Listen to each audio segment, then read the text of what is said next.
Donc, continuons sur cette lancée. Maintenant, j'ai envie de commencer l'enseignement, parce que ça, c'était seulement une mise au point.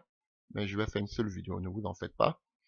Je voudrais prendre un passage dans le livre de 1 Corinthiens à partir du verset 7, pour voir ce que Paul dit. Prenons à partir du verset 4. 1 Timothée 1 à partir du verset 4.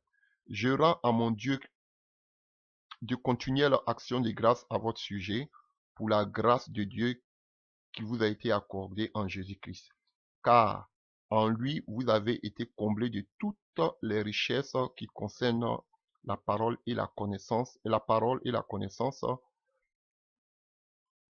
témoignage de Christ ayant été solidement établi parmi vous, de sorte qu'il ne vous manque aucun don dans l'entente où vous êtes de la manifestation de notre Seigneur Jésus-Christ. Donc, Paul même dit que jusqu'au retour du Seigneur Jésus-Christ, que les chrétiens qu'on appelle de Corinthe ne doivent pas manquer de dons spirituels. Bien vrai qu'on sait que l'église de Corinthe était une église paganisée, alléluia, où il y avait toutes sortes d'abominations. Mais il est dit que, c'est pas ça qui me préoccupe, il est dit que jusqu'à ce que le Seigneur revienne, il veut que l'église de Corinthe soit toujours qu'on appelle, il ne manque pas de dons spirituels. Donc comment vous pouvez dire que, et qu'on appelle, que les dons se sont arrêtés jusqu'aux apôtres. Alors que Paul dit ici que jusqu'au retour, à la deuxième venue du Seigneur, il veut que l'église ne manque pas de dons spirituels. Alléluia. Donc, chers frères et sœurs, c'est pourquoi vous allez voir toutes ces prédications, personne ne parle de la puissance des dons spirituels. Ce sont les faux prophètes là, pour cacher aussi les conneries qui parlent des dons. Sinon, aujourd'hui, cette théorie a affecté tous, même les véritables serviteurs de Dieu. Alléluia. Ils sont peu qui parlent de la puissance de Dieu. Alléluia. Et nous allons continuer ce que je voulais dire maintenant, ce qui concerne l'enseignement. Alléluia. Nous allons commencer cet enseignement proprement dit. Vous allez voir que Jésus-Christ qui est notre exemple. Jésus a commencé son ministère à enseigner le royaume des cieux. C'est pourquoi je vous dis toujours que un véritable prédicateur doit révéler Christ, qui est Jésus-Christ de Nazareth. Un véritable prédicateur doit vous prêcher la croix, la repentance, doit vous prêcher le royaume des cieux. Comment se préparer pour être enlevé. Alléluia. Et on a vu que Jésus-Christ a prêché le royaume du royaume des cieux. Et qu'on appelle l'évangile du royaume des cieux. La deuxième des choses que Jésus a fait du moins, et qu'on appelle, c'est de guérir les malades et de chasser les démons. Voici les trois choses qui doivent être dans la vie d'un enfant de Dieu. Jésus n'a pas pris son temps seulement à prêcher l'évangile. Mais avec les exemples que nous allons voir, on va voir que Jésus-Christ, il est venu, il a montré l'exemple, parce que lui-même il est l'exemple parfait. Jésus-Christ a démontré la puissance, il a prêché l'évangile du royaume des cieux, il a chassé les démons et il a guéri les malades. On va voir que ce sont les trois choses aussi qui se sont retrouvées dans la vie des apôtres. Même après les 12 apôtres, vous allez voir que dans la vie de d'autres personnes aussi, ou du temps apostolique, la même chose s'est manifestée dans leur vie. Donc frère, si tu dis que tu es appelé réellement de Dieu, voici les trois choses qui doivent se manifester dans ta vie. Tu dois prêcher l'évangile, tu dois être capable avec le Saint-Esprit de chasser les démons et de guérir les malades. En ce qui concerne la guérison, je vais faire un enseignement spécial là-dessus.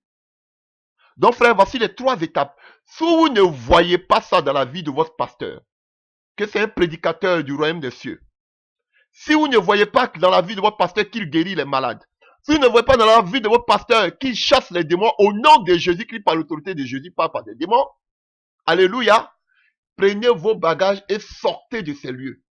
Je vous dis la vérité. Voilà. Et on va voir des exemples. Prenons la parole de Dieu. Dans le livre de Matthieu, on va accélérer parce que je vais faire seulement qu'une seule vidéo. Alléluia. Matthieu, rapidement, Matthieu 4. Matthieu 4 à partir du verset 23. Disons, Jésus parcourait toute la Galilée, enseignant dans les synagogues, prêchant la bonne nouvelle du royaume. Pas un autre message. Et guérissant toutes les maladies et toutes les infirmités parmi le peuple. Sa renommée se répandit dans toute la Syrie et on lui amenait tous ceux qui souffraient de maladies et de douleurs de divers genres, des démoniaques, des lunatiques, des paralytiques, et il les guérissait. Une grande foule le suivit de la Galilée, de la Décapole, de Jérusalem, de la Judée et au-delà du Jourdain. Vous avez vu? Ces trois choses ont été toujours évidentes dans le ministère de Jésus. Prêcher le royaume des cieux, chasser les démons, guérir les malades. Chers frères et sœurs, et on peut prendre un autre exemple. Alléluia. Dans le livre de toujours, on continue. Dans le livre de Marc 8. Marc 8. Marc 8. Matthieu 8 du moins. Pas Marc 8, Matthieu 8 à partir du verset 16. Matthieu 8 à partir du verset 16. Le soir, on amena auprès de Jésus plusieurs démoniaques. Il chassa les esprits par sa parole et il guérit tous les malades afin que s'accomplisse ce qui avait été annoncé par Ésaïe. Chers frères, vous voyez, c'est encore les mêmes choses. Jésus a toujours chassé les démons. Alléluia. Il a toujours guéri les malades. Il a toujours annoncé le royaume des cieux. Il a toujours commencé d'abord par le royaume des cieux et ensuite il a continué avec la guérison des malades et chassé les démons. Alléluia. Donc, on peut prendre même aussi Luc. Luc, si vous voulez, on prend Luc rapidement. Luc 4. Alléluia. À partir du verset 16. Il se rendit à Nazareth où il avait été élevé et selon sa coutume, il entra dans la synagogue le jour du sabbat et il s'éleva pour faire la lecture. Et on lui remit le livre du prophète Ésaïe. L'ayant déroulé, il trouva l'endroit où était écrit « L'Esprit du Seigneur est sur moi, parce qu'il m'a oint pour annoncer une bonne nouvelle. » Frère, s'il y a un problème aujourd'hui de ces pasteurs, c'est parce qu'ils ne sont pas des oints. C'est vrai, je vous dis la vérité. Parce qu'ils n'ont pas l'Esprit de Dieu sur eux. C'est vrai, tout chrétien a le Saint-Esprit. Mais oint, frère, c'est différent. Paul veut que nous soyons remplis. Mais pour une tâche, Dieu doit te oindre. Et beaucoup ne sont pas oints. Et on nous dit quoi ici? Jésus dit qu'il était oint. Pour faire quoi? Pour annoncer une bonne nouvelle aux pauvres. Tu ne pourras pas annoncer on va le voir avec Paul et Pierre, tout cela. On va voir que parce qu'ils étaient remplis du Saint-Esprit, ils pouvaient annoncer l'évangile avec assurance. Parce que si tu n'es pas loin, vous pensez qu'on dit annoncer l'évangile, c'est prendre les tracts, oui Jésus, je parle de Jésus. Non, les signes doivent t'accompagner. Pour que Jésus puisse annoncer l'évangile, il devait être loin. Ah. Parce que quand tu annonces l'évangile, c'est toujours suivi de manifestation, de la démonstration de la puissance de Dieu. Et regardez, pour annoncer la bonne nouvelle aux pauvres, il m'a envoyé pour guérir ceux qui ont le cœur brisé, pour proclamer les captifs la délivrance et aux aveugles le recouvrement de la vue. Vous voyez, c'est toujours, la parole authentique est toujours accompagnée d'une démonstration de la puissance de Dieu. Et si tu n'es pas loin, tu ne pourras pas. Tu vas annoncer l'évangile de ta propre force ou ta propre connaissance. Mais quand tu es appelé de Dieu réellement, tu es loin de Dieu, tu peux annoncer l'évangile avec assurance et les signes t'accompagnent. Alléluia. Donc, vous allez voir dans la vie de Jésus-Christ partout, chers frères et sœurs, il a fait trois choses. Il a prêché le royaume des cieux, il a guéri les malades, il a chassé les démons. Alléluia. Et nous n'allons pas nous arrêter là. Je vais parler de la guérison, pas dans une autre prédication. Alléluia. Donc, nous continuons. Vous allez voir que même dans la vie des disciples, alléluia, Jésus va appeler les 12 disciples, alléluia, et il va leur recommander aussi la même chose. Allez, nous pouvons continuer. Allons-y dans le livre de Matthieu 10. Nous allons beaucoup parcourir la Bible. On a vu que Jésus-Christ, c'était dans son ministère, il prêchait l'évangile, il guérissait les malades, il chassait les démons. On va voir ce qui aussi il donne comme recommandation à ses apôtres, à ses disciples. Matthieu 10 à partir du verset 1. Puis,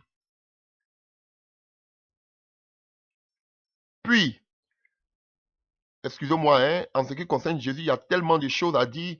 Vous avez vu les miracles, la femme qui est la paix des sangs, l'enfant, qu'on appelle la fille de Jairus, on prend Matthieu 10, vous allez voir le démon, Matthieu 10 et 9 à partir du verset 32. Vous voyez, il a chassé un démon, un enfant muet. Vous allez voir qu'il a chassé 7 démons qu'on appelle de Marie de Magdala. Il a fait plein de miracles. Alléluia. Donc, on vient maintenant, après Jésus, il a choisi 12 disciples.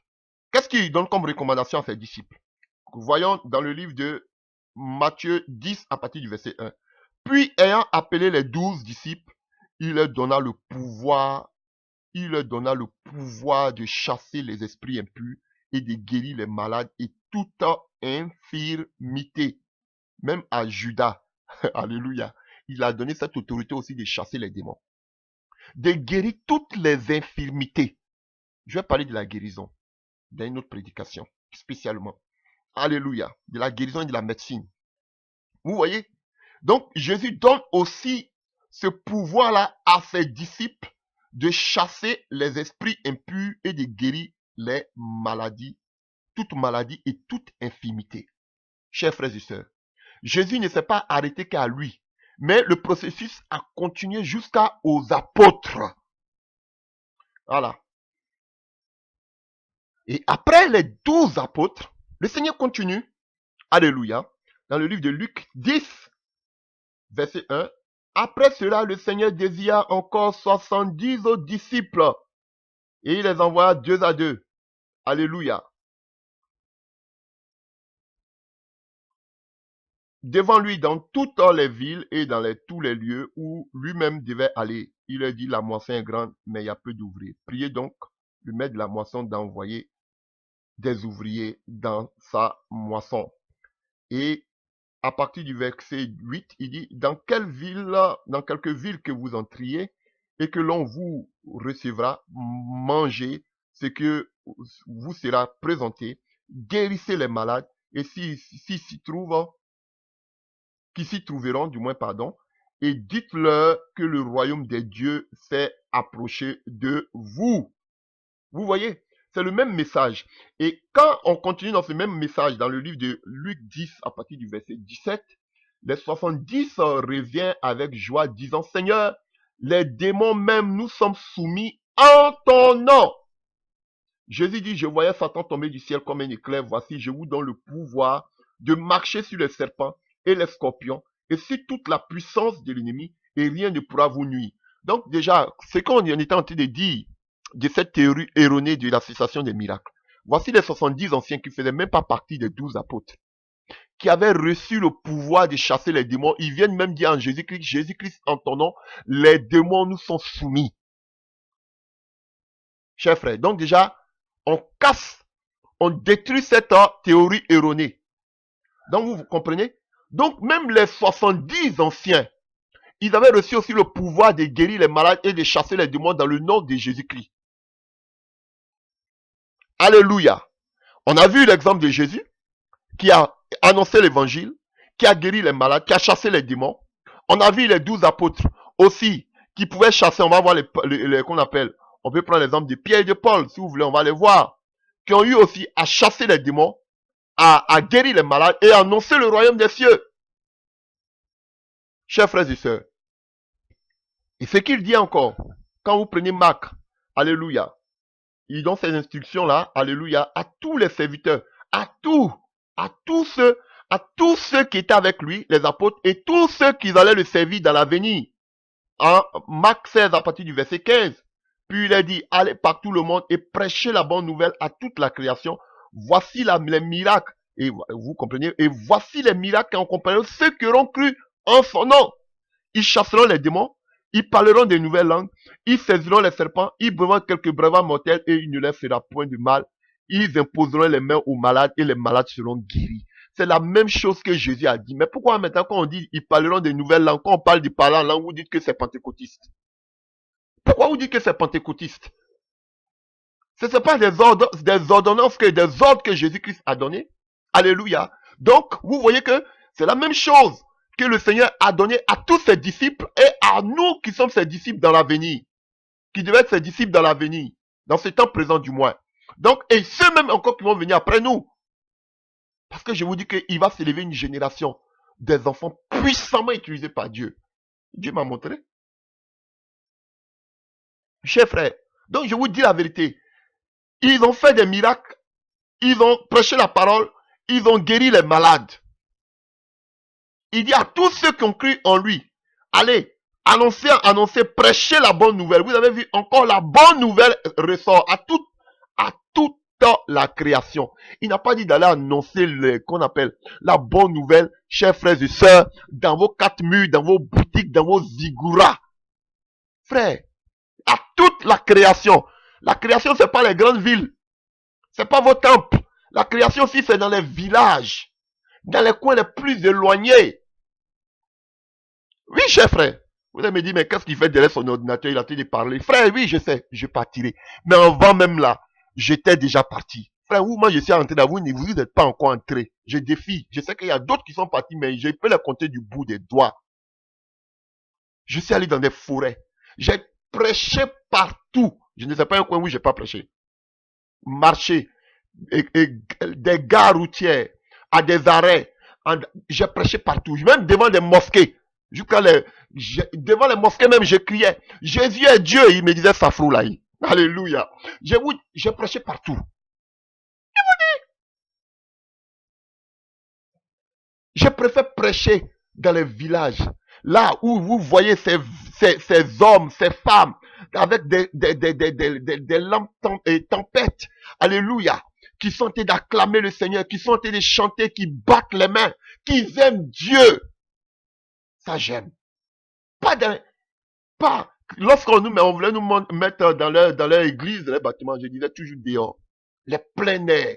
Là où vous êtes là même en train de chanter, en train d'adorer Dieu. Les moustiques viennent même vous piquer. Et puis, c'est là même que j'aime.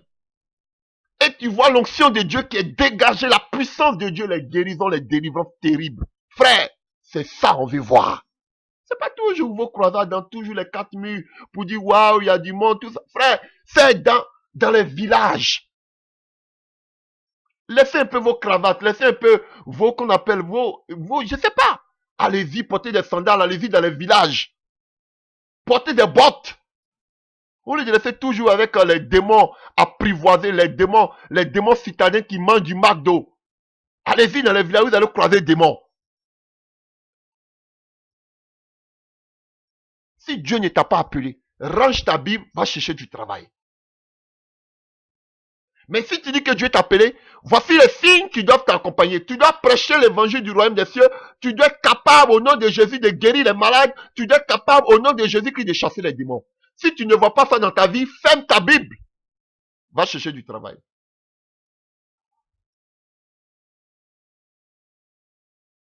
Alléluia.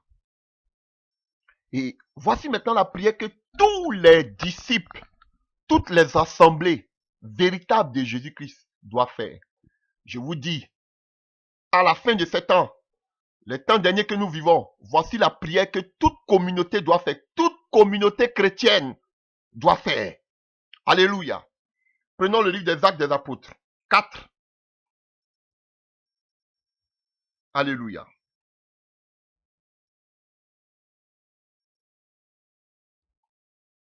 On voit que Pierre et Jean sont jetés en prison. On voit que l'église croît jusqu'à environ 5000 personnes. Alléluia. Prenons Acte 4 à partir du verset 23. Acte 4 à partir du verset 23. Après avoir été relâchés, ils allaient vers les leurs, c'est-à-dire les apôtres, et Jean et Jacques, Jean et Pierre se dirigeaient vers les autres disciples, vers les leurs, et racontaient tout ce que les principaux sacrificateurs et les anciens leur avaient dit. Lorsqu'ils l'eurent entendu, ils élevèrent à Dieu la voix tous ensemble et dit, Seigneur, tu es le Dieu qui a fait le ciel et la terre, la mer et tout ce qui s'y trouve. C'est toi qui as dit par le Saint-Esprit, par la bouche de notre Père, ton serviteur David, pourquoi ce tumulte parmi les nations et ces vaines pensées parmi les peuples? Les rois de la terre se sont soulevés et les princes se sont ligués contre le Seigneur et contre son oint.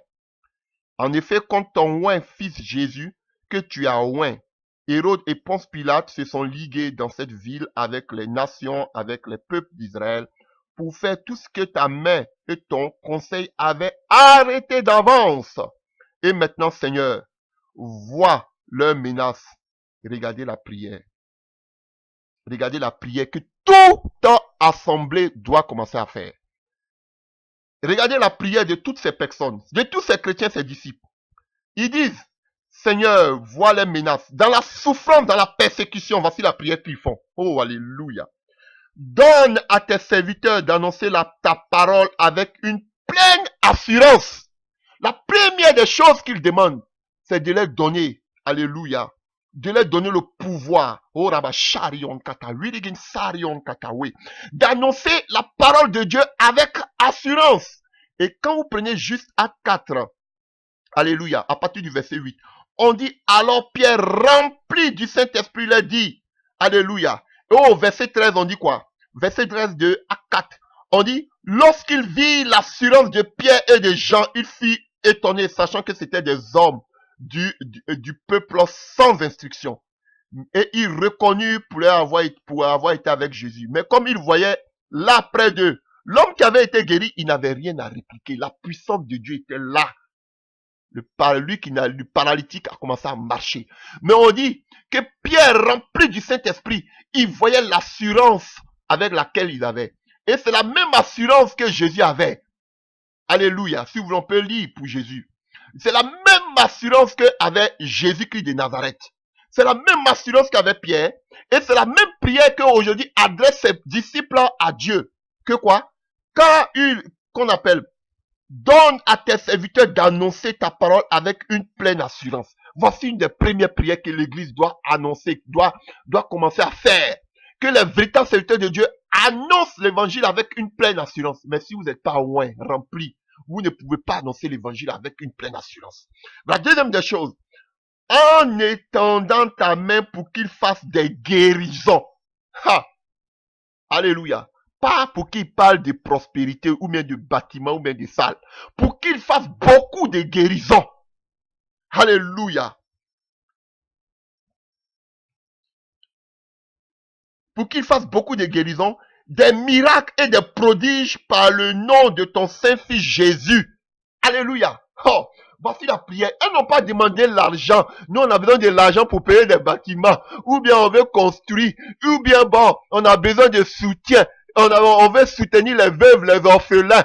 Oh, frère, on veut construire des orphelinats. On veut construire des hôpitaux. C'est pas ça qu'étaient les prières. Ou bien on veut donner la nourriture aux démunis, aux SDF. Alléluia. Ça, ce sont les visions modernes. Voici la prière de ces personnes. La prière de ses disciples. En ces temps de la fin, qu'est-ce qu'ils ont dit? Seigneur éternel Dieu, donne à tes serviteurs d'annoncer ta parole avec une pleine assurance, en étendant ta main pour qu'il se fasse des guérisons, des miracles, des prodiges par le nom, de ton Saint-Fils Jésus. Et les disciples n'ont pas prié pour que Dieu leur donne de l'argent parce qu'ils veulent payer des bâtiments. C'est quelle vision ça? Des visions bizarres. Les prières plutôt, c'est pour que Dieu étende sa main pour qu'il y ait des guérisons, des miracles et des signes, des prodiges. Vous voulez nous faire avaler cette pilule? Alléluia. Et la Bible dit quoi? Quand ils y priaient, le lieu où ils étaient assemblés trembla. Ils furent tous remplis du Saint-Esprit et ils annonçaient la parole de Dieu avec une grande assurance. Frère, si vous n'êtes pas remplis du Saint-Esprit, vous ne pouvez pas prêcher avec assurance. Parce que quand on dit quelqu'un qui a l'assurance là, tu as l'assurance maladie ou bien voiture là, tu sais que si tu tombes malade, il y a quelque chose qui va te soutenir, qui peut payer tes médicaments. Tu sais que si ta voiture fait un accident, il y a l'assurance qui s'en occupe, n'est-ce pas? Alléluia. S'il prêchait, il savait qu'il y avait la puissance de Dieu qui était à côté d'eux pour pouvoir démontrer, comme on a vu ici. On dit qu'il voyait que Pierre parlait avec assurance. Il reconnaissait parce qu'il était avec Jésus. Mais le problème, quand il voyait l'homme qui était guéri, il ne pouvait rien dire. Parce que c'est ça qui était l'assurance de Pierre. Parce que les miracles accompagnaient Pierre. Les guérisons accompagnaient Pierre. Les délivrances accompagnaient Pierre. Si toi, les délivrances, les miracles, les prodiges ne t'accompagnent pas, tu ne peux pas prêcher avec assurance. Frère, on n'a pas dit que s'il demande l'argent pour qu'il construise des bâtiments, le lieu va trembler. Mais tellement que les prières étaient agréées par Dieu, dans la souffrance, dans les oppressions, dans les persécutions, la terre a commencé à trembler. Automatiquement, une prière prophétique, alléluia, une prière prophétique, en même temps exécution, la terre a commencé à trembler là où ils étaient en train de prier. Frère, c'est ce qu'on veut voir de nos jours. Ils vont se réjouir. Oui, on a demandé de l'argent. Waouh, l'argent est venu même à moins un temps record. Waouh, même les banquiers étaient étonnés. Frère, c'est pas ça notre prière. Notre prière, on veut voir des prodiges et des miracles. Même vos diacres, ils doivent aussi opérer des miracles et des délivrances. On va voir les diacres. On est devenu parler de l'argent, le banquier était étonné. On veut voir les miracles qui vous accompagnent et les prodiges. Voici la prière que toute l'assemblée de Dieu doit élever. L'assemblée, l'église véritable doit élever. Que dans les derniers temps, pour le réveil, que aujourd'hui, frère, voici la prière. Vous qui voulez faire les programmes de réveil et consort là. Voici la prière qu'il faut adresser pour le réveil. Vous voulez voir le réveil? Voici la prière qu'il faut adresser. C'est pas repentance sincère. Ou là où il y a la puissance de Dieu, les gens vont se repentir forcés. Je vous dis. Là où il y a la puissance de Dieu, les gens vont envoyer de l'argent. Vous n'avez même pas besoin de prêcher sur l'argent. Les disciples ne prêchaient pas sur l'argent. Quelqu'un qui est malade du sida, Dieu l'a guéri. Lui-même, il va aller prendre l'argent pour t'amener, il ne va pas avoir dedans. Est-ce que vous avez besoin de prier pour avoir l'argent? Vous avez besoin de prier pour avoir salle? Frère. Alléluia. Quel évangile vous prêchez? Frère, voici la prière. Vous qui voulez faire programme de prière, je ne sais pas, de prière ou bien qu'on appelle la pluie de l'arrière-saison et consort. Voici la prière qu'il faut pour les derniers temps, pour le dernier réveil, pour la grande moisson. Frère, je répète, pour vous, donne à tes serviteurs d'annoncer ta parole avec une pleine assurance, en étendant ta main pour qu'ils se fassent des guérisons, des miracles et des prodiges par le nom de ton Saint-Fils Jésus-Christ, au nom de Jésus-Christ de Nazareth. Frère, laissez tous vos qu'on appelle, comment vous appelez, vos sujets de prière là. Voici le sujet de prière primordial pour le réveil, pour ces derniers temps.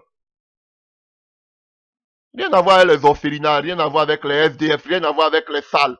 Voici la prière qu'il faut. Voilà pourquoi ils ne veulent même pas vous encourager à parler en langue, ils ne veulent pas vous encourager à aspirer, à désirer, qu'on appelle, à être connecté, à vous consacrer. Alléluia, chercher la face de Dieu. Non, parce qu'ils ont d'autres intérêts. C'est les salles, c'est qu'on appelle les SDF, c'est qu'on appelle les hôpitaux, c'est qu'on appelle les orphelinats, et maintenant ils vont blasphémer pour dire que la puissance de Dieu, quelqu'un qui a la puissance de Dieu, c'est construire les orphelinats. Blasphème, hérésie.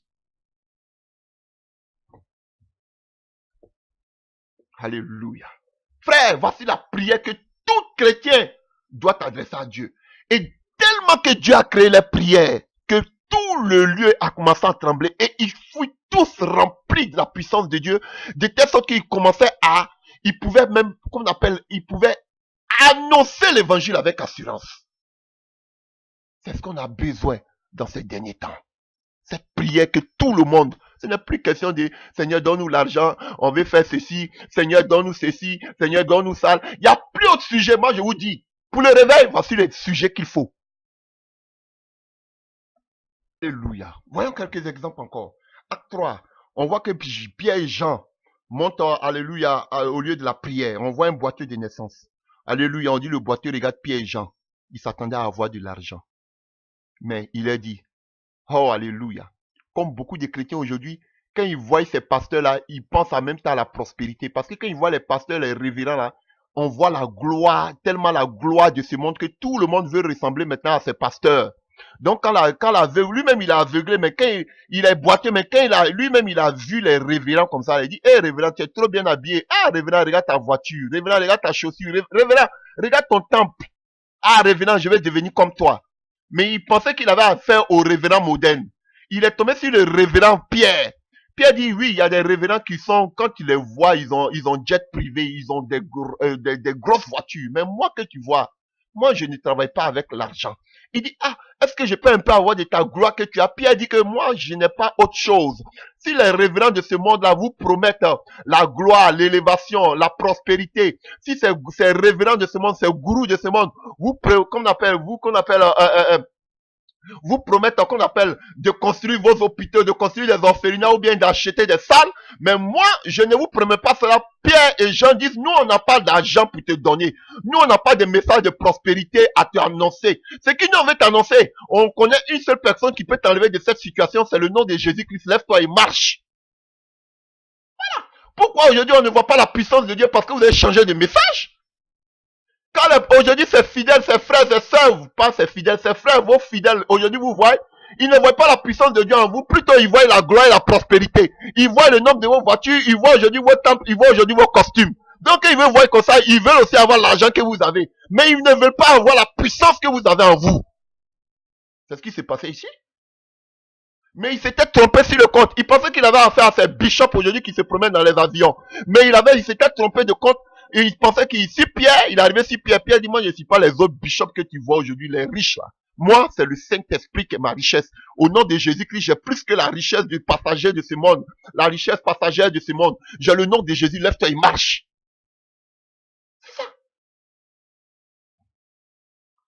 Alléluia.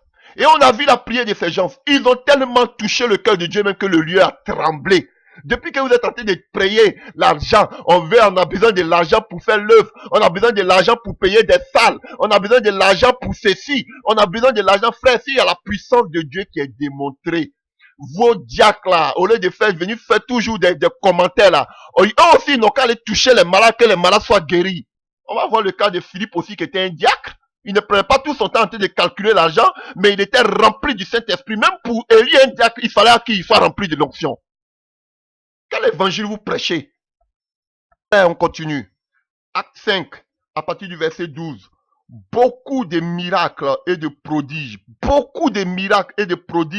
se faisaient au milieu du peuple par les mains des apôtres.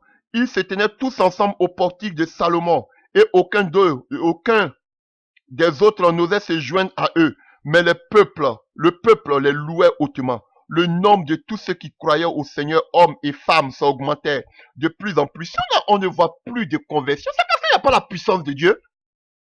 Les gens font du blablabla. On a entendu parler seulement des faux pasteurs, faux pasteurs, faux pasteurs, faux prophètes, faux pasteurs, faux prophètes. On prend tout notre temps de parler des faux pasteurs. Maintenant, on veut vers les vrais avec les miracles et les prodiges authentiques.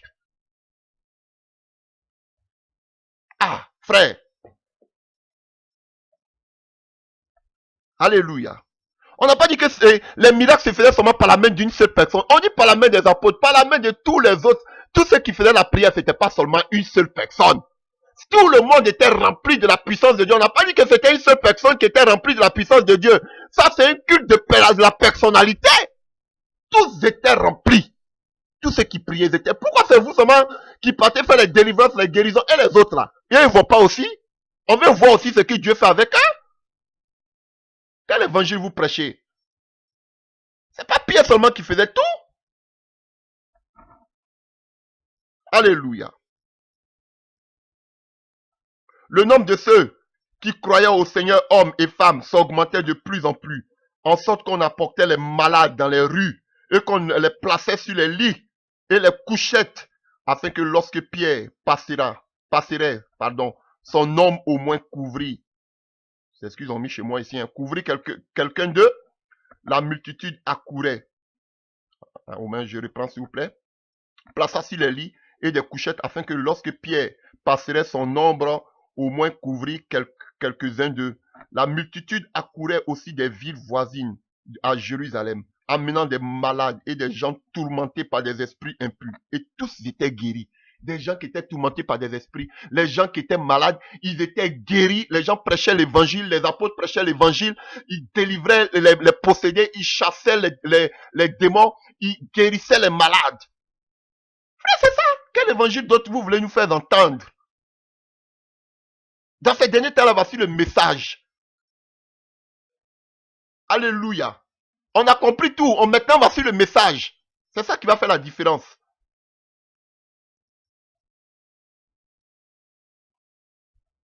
Armée de Jésus-Christ. Dans ces derniers temps, il faut cela. Il faut la démonstration de la puissance de Dieu. Il y a trop de faux. Il faut que maintenant que les vrais se lèvent avec qu'on appelle des miracles authentiques, des guérisons authentiques, des signes authentiques dans le nom puissant de Jésus-Christ de Nazareth. Et nous continuons. La Bible nous parle maintenant de Philippe. Alléluia. Que vous connaissez aussi. Dans le livre des Actes des Apôtres. 8. Qu'on peut lire. Oh, alléluia. Vous avez dit, on a vu que c'était les apôtres. Je parle de Philippe parce que Philippe, il est venu bien avant Paul. Alléluia. On va avoir le temps de parler de Paul. Saul, acte 8, avait approuvé le maître d'Étienne et eut en ce jour une grande persécution contre l'église. Vous avez vu, chaque fois qu'il y a la persécution, c'est là qu'encore les apôtres persévèrent et Dieu démontre sa puissance. Un des signes de la manifestation de la puissance de Dieu, c'est lorsque l'église sera persécutée. Plus l'église est persécutée, plus Dieu démontre sa puissance. Mais aujourd'hui, là, qui persécute les chrétiens? Qui persécute les chrétiens? Alléluia. Il n'y a plus de persécution, il y a plutôt la séduction. Frère, plus les gens vont persécuter les véritables chrétiens, plus Dieu va se manifester puissamment pour les confondre. Pour confondre les détracteurs. Mais il n'y a pas de persécution. Vous avez vu, chaque fois qu'il y avait la persécution, Dieu démontrait sa puissance. Alléluia. Saul avait approuvé le maître d'Étienne et eut en ce jour une grande persécution contre l'église de Jérusalem. Et tous, excepté les apôtres, se dispersaient dans les contrées de la Judée et de la Samarie. Donc vous avez vu, les apôtres seulement sont restés. La Bible est claire, les apôtres seulement sont restés à Jérusalem. Donc ceux qui sont partis là, ils n'étaient pas les apôtres de l'agneau. C'était les 12 apôtres seulement qui étaient restés. Entre parenthèses. Alléluia. Excepté les apôtres, se dispersaient dans les contrées de la Judée et de la Samarie. Des hommes pieux ensevelis Étienne. Et le peuple pleurait à grand bruit. Saul de son côté ravageait l'église, pénétrant dans les maisons, c'est lui qui est devenu plus tard Paul. Et il en arrachait les hommes et femmes et les faisait jeter en prison. Ceux qui avaient été dispersés allaient de lieu en lieu annonçant la bonne nouvelle de la parole. Vous avez vu, on ne dit pas que c'est les apôtres qui sont allés annoncer. On dit les autres. Les apôtres sont restés à Jérusalem, mais les autres, à cause de la persécution, ils sont partis eux aussi annoncer l'évangile. On n'a pas dit les gourous et les bishops. Les autres aussi sont allés annoncer l'évangile. Alléluia. Et parmi ceux qui sont allés annoncer l'évangile, Philippe, étant descendu dans une ville de la Samarie. On a dit qu'ils sont partis partout, même à Samarie, en Judée, pour annoncer. Et on dit que parmi eux, il y avait Philippe, qui était un diacre. Alléluia.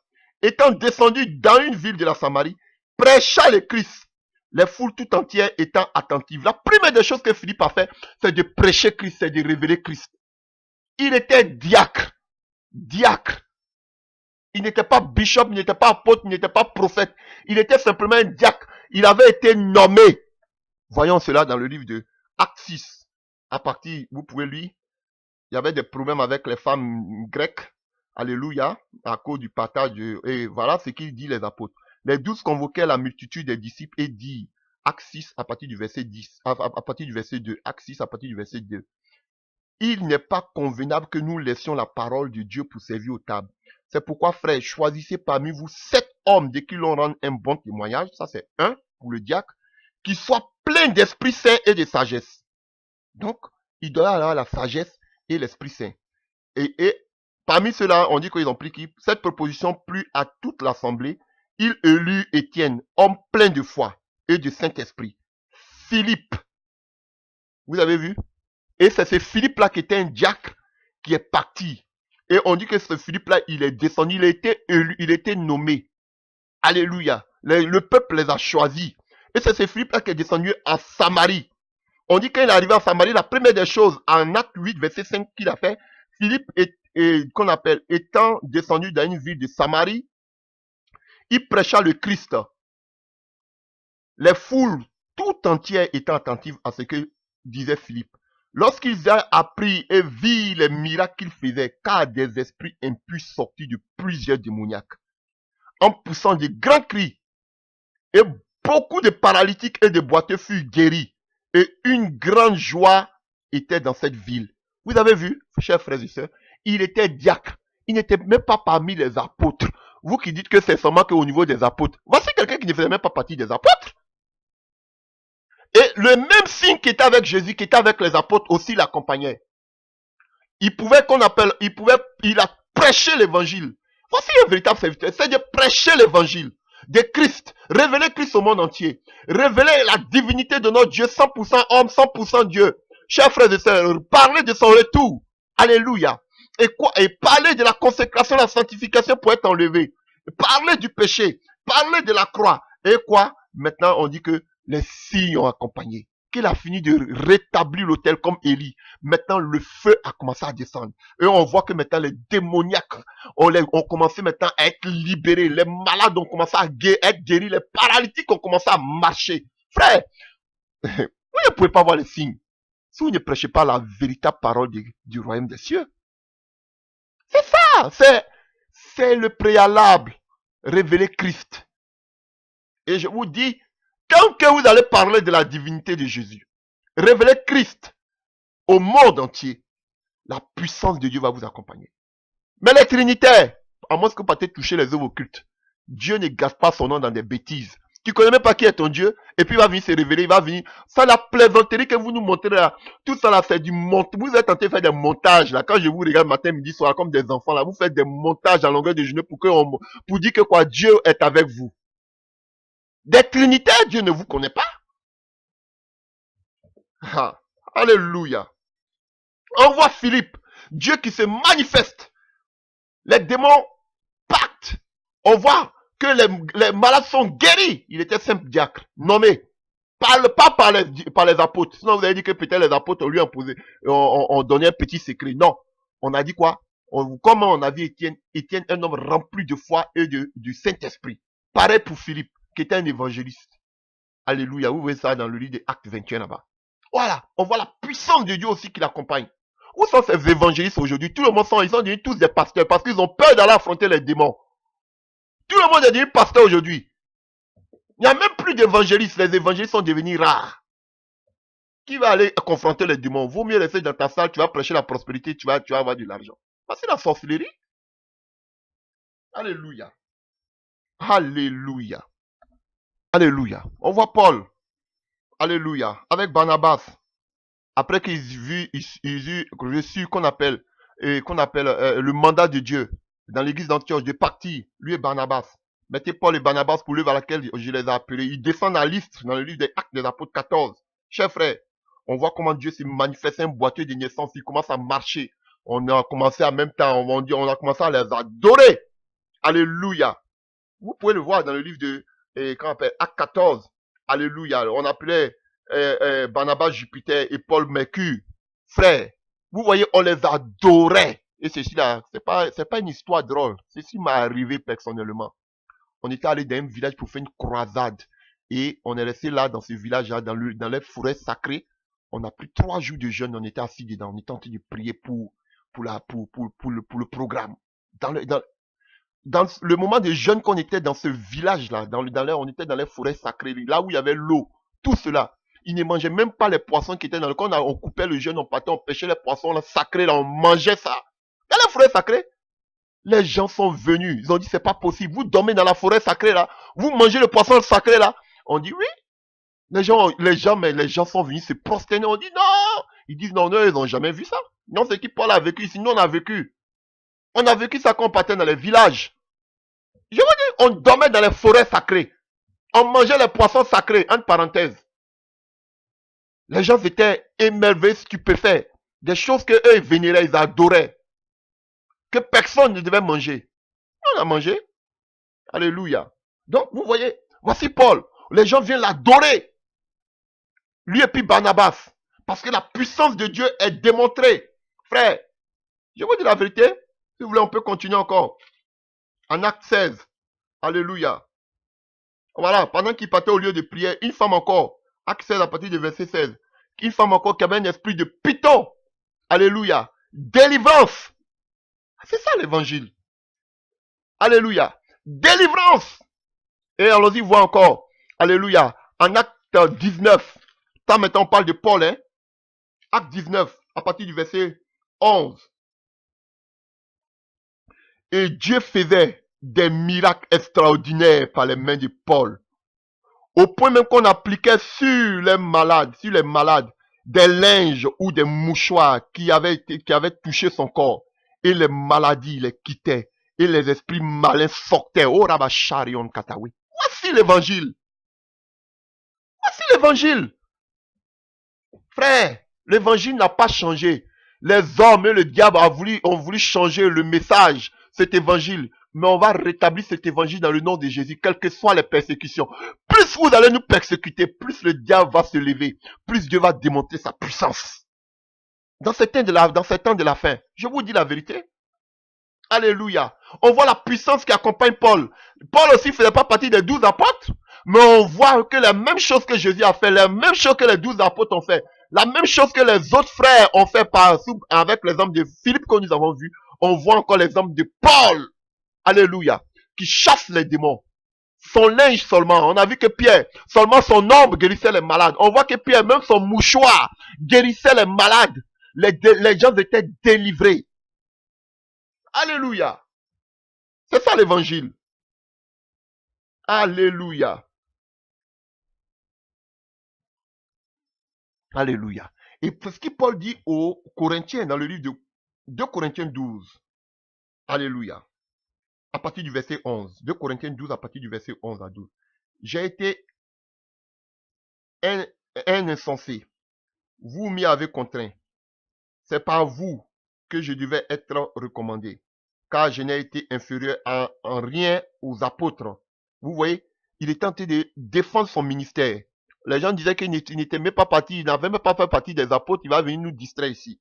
Il dit qu'il n'est en rien aux autres apôtres. Il n'y a pas, lui, ce que le Dieu a fait dans sa vie là, il ne peut pas envier les autres apôtres. Alléluia. Voilà. Par excellence, quoique je ne sois rien, les preuves de mon apostolat ont éclaté au milieu de vous, par une patience à toute épreuve, par des signes, par des prodiges et des miracles. Alléluia. C'est ça. Toi qui dis tu es apôtre, voici apôtre qui parle ici. Paul dit, son apostolat a explosé au milieu de qu'on appelle du peuple et qu'on appelle de l'église de Corinthe. Par quoi? Par des signes, des prodiges et des miracles. Frère, voici ce qui doit nous accompagner, des signes, des prodiges et des miracles. Ah frère, c'est ça. Il ne faut pas venir donner, vous êtes sur votre trône en train de donner qu'on appelle enseignement. On dit ça touche. Et parce que vous mettez là pour voir un grand serviteur de Dieu comme on m'apprend ici, c'est le nombre de vues. Il a combien de vues? Donc s'il a des milliers de vues, ça prouve qu'il est dans la volonté de Dieu. Voici la sorcellerie.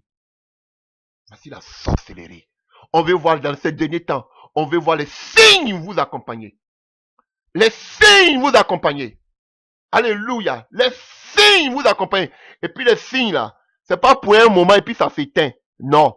Jusqu'à peut-être à ce qu'on vous tue ou bien jusqu'à ce que Jésus revienne. Ah, c'est clair. Alléluia.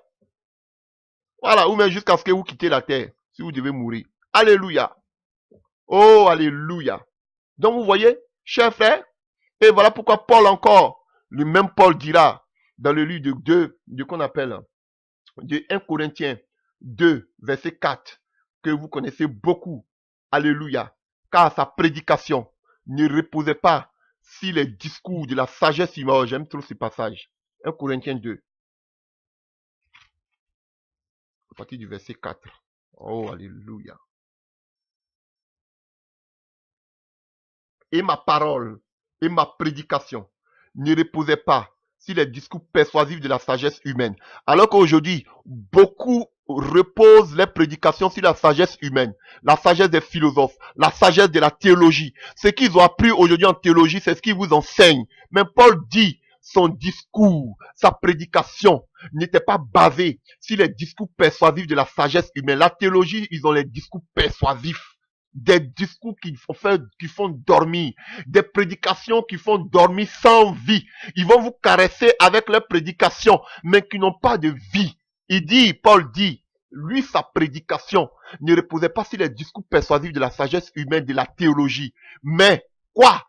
Voilà. Sur quoi reposait, lui, sa prédication? Sa prédication, au contraire, reposait, mais sur une démonstration d'esprit et de puissance, afin que votre foi soit fondée, non sur la sagesse des hommes, mais sur la puissance de Dieu. Frère, voici la différence entre quelqu'un qui fait la théologie, qui enseigne par la sagesse des hommes, et quelqu'un qui enseigne de la part de Jésus. La différence, c'est la puissance de Jésus, de la puissance du Saint-Esprit. Non, moi je prêche l'évangile seulement, mais les miracles, non, ça c'est pas mon domaine. Frère, il n'y a pas une question de domaine. Tout serviteur de Dieu doit prêcher l'évangile de Christ. Il doit chasser les démons. Il doit imposer les mains aux malades. Les malades doivent être guéris. Frère, c'est ces signes-là qui doivent accompagner l'église. Véritable d'église. On veut voir des signes authentiques. Vous avez trop fait des micmacs. Vous avez trop fait des arrangements. Vous avez trop fait des mises en scène. Frère, on veut des signes authentiques. Alléluia. Alléluia. Et un autre passage encore. Alléluia. Voilà. Et Paul dit quoi? Dans le livre d'1 Corinthiens 4, à partir du verset 18. Quelques-uns enflés d'orgueil, comme si je ne devais pas aller chez vous, mais j'irai bientôt chez vous. Si c'est par la volonté du Seigneur, et je reconnaîtrai, non les paroles. Ah, Paul, il parlait malin. Paul dit, il va aller, vous êtes enflés d'orgueil parce que vous avez fait la théologie. Alléluia, vous avez des diplômes. Vous avez des, qu'on appelle, bagages intellectuels, bagages philosophiques, ouais. Vous avez, qu'on appelle, je sais pas, des diplômes théologiques, je sais pas, quoi, masters ou même bachelor. Moi, j'ai déjà fait masters. Alléluia. Mais Dieu m'a levé là-bas rapidement. Alléluia. Donc, mais il dit, comme vous êtes enflé d'orgueil à cause de votre connaissance philosophique, votre diplôme, lui, Paul, lui, va arriver. Et s'il arrive, il va pas, c'est pas les blablabla, comme dirait un autre. Ce n'est pas les paroles, ce n'est pas parler. Parce que parole, vous avez l'oratoire. Vous êtes comme, mais vous êtes comme on appelle, comme les Grecs. Alléluia, le savoir parler.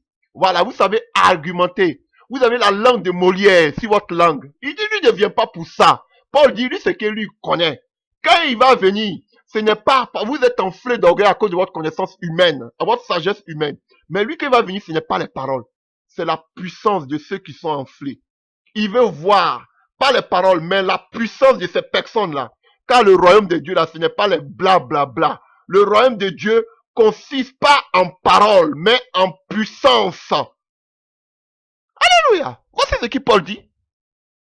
Il y avait des gens qui se montaient contre Paul, les Apollos et consorts. Ils avaient la parole, quand ils parlaient, on dit, voilà, comme beaucoup de pasteurs là, vous les voyez là, ils sont des aventuriers.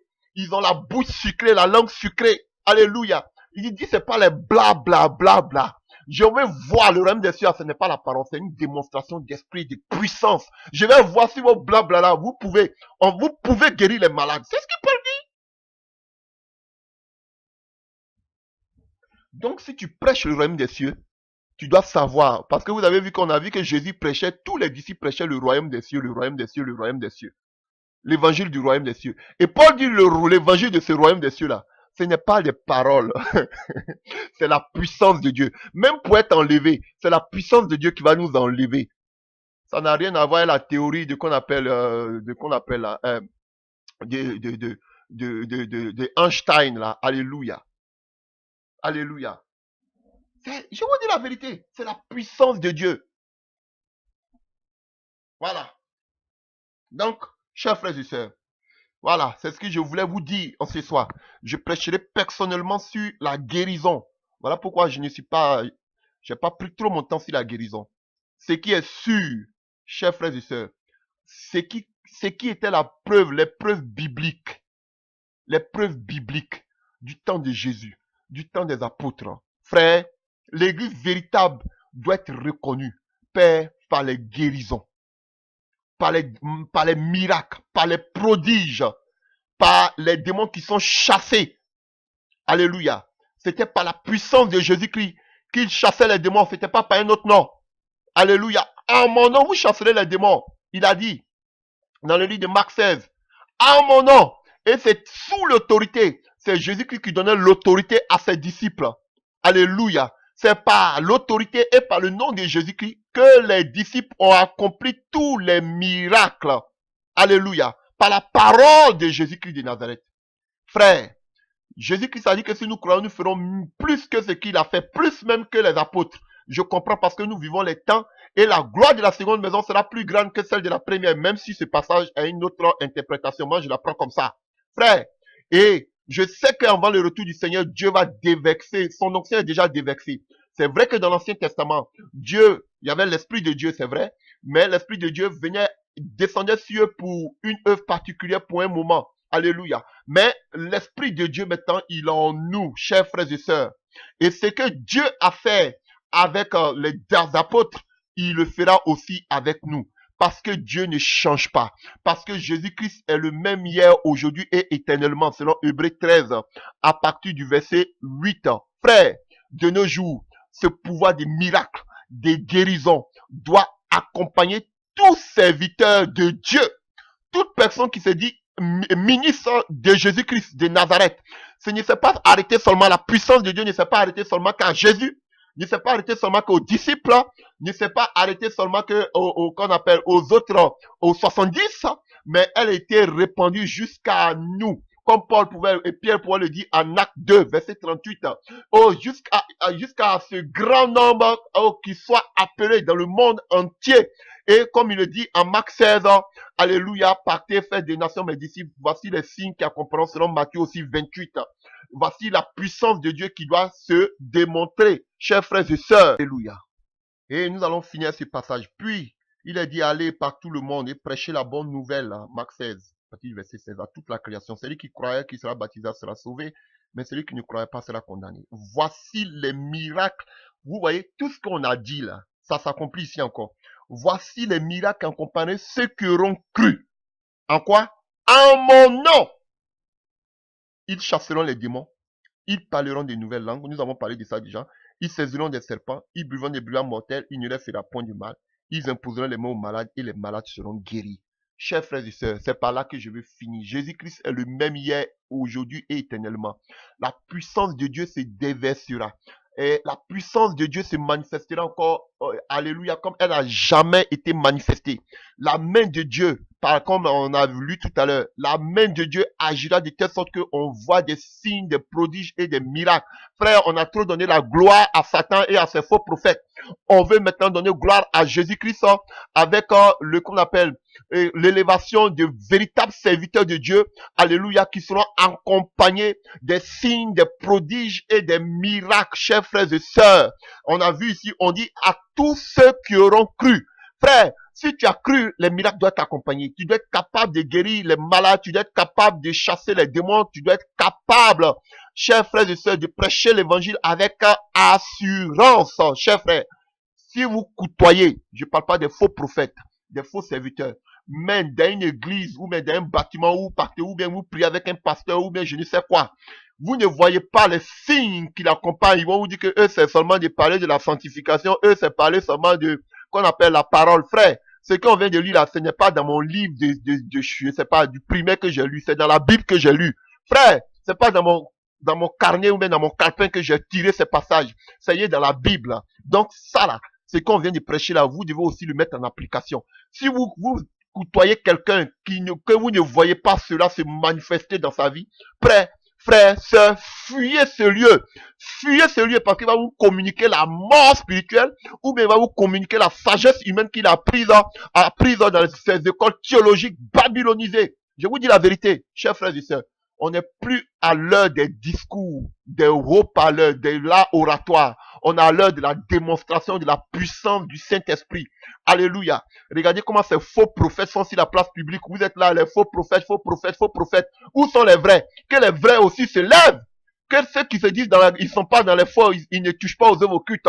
On veut voir aussi la puissance de Dieu les accompagner. On veut voir les guérisons, les miracles les accompagner. Frère, il y a un véritable problème. L'église est malade. Alléluia. L'église qu'on appelle dans une convalescence. Je vous dis, l'église vit une vie d'atrépas. Je vous dis. Et on a besoin vraiment que l'église soit réveillée pour fermer la bouche à ces faux pasteurs, ces faux prophètes. Je vous dis, frère, ils sont en train de jacasser. Mais nous, dans le silence, Dieu nous montre leur fin. Alléluia. C'est ça la différence. Alléluia. Chers frères et sœurs, on doit faire trembler les faux prophètes comme Pierre a fait trembler Simon le magicien. Mais aujourd'hui, c'est Simon le magicien qui fait trembler les véritables chrétiens. Quelle honte! Frère, il est temps de revendiquer, il est temps de s'élever. Jésus-Christ est le même hier, aujourd'hui, éternellement. Ce qu'il a fait avec les apôtres, il va le faire avec nous jusqu'à la fin de son, jusqu'à son retour. Alléluia. Voilà. Donc, que le Seigneur vous bénisse, que Dieu vous fortifie. Cherchez la face de Dieu, frère. Désirez, aspirez à ce que Dieu vous remplisse. Ne soyez pas complexés. Frère, je vous demande d'aspirer à parler en langue. Aspirez, on a vu qu'ils étaient tous remplis, ils ont commencé à parler en langue. Demandez, Seigneur, remplis-moi de ta puissance. Seigneur, je veux que tu m'utilises. Consacrez-vous à Christ. Cherchez sa face. Demandez-lui de vous utiliser, frère. Vous n'avez pas besoin de toucher aux œuvres occultes. Consacrez-vous, aspirez, demandez, vouloir, frère. Alléluia. Recherchez, n'attristez pas l'Esprit de Dieu en vous. Parce que par cette doctrine humaine, vous avez attristé qu'on appelle l'Esprit de Dieu en vous. Frère, aspirez à la présence de Dieu. Et Dieu va vous remplir de sa puissance. Au nom de Jésus-Christ de Nazareth. Que Dieu vous bénisse. Amen.